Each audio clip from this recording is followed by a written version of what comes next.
आइए ज़रब देते हैं 7 को 253 से। ठीक, हम देखते हैं कि हमें क्या हासिल होता है।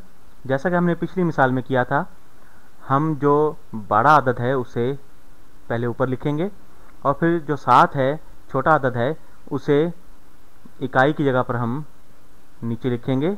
इकाइयों को हम सीध में ले आएंगे एक, और फिर ज़रब का निशान लगाएंगे।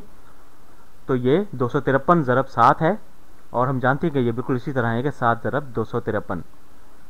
तो अब हम इसे हल करने के लिए तैयार हैं। इसके कई एक तरीके हैं हल करने के, और हम इसे मायारी तरीका कहते हैं।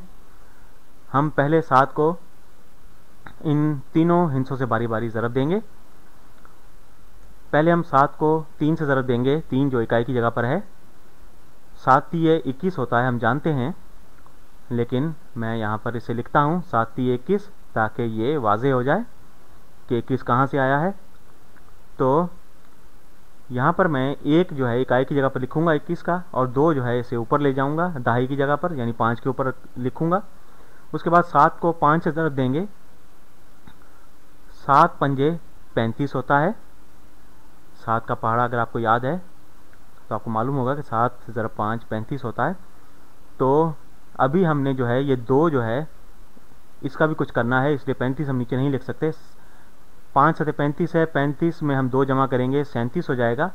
तो 7 जो है हम यहाँ पर नीचे लिख देंगे दहाई की जगह पर, और 3 जो है इसे ऊपर ले जाएंगे सैकड़े की जगह पर, यानी 2 के ऊपर लिख देंगे। ठीक, अब जो है हम 7 को ज़रब देंगे 2 से, जो कि सैकड़े की जगह पर है।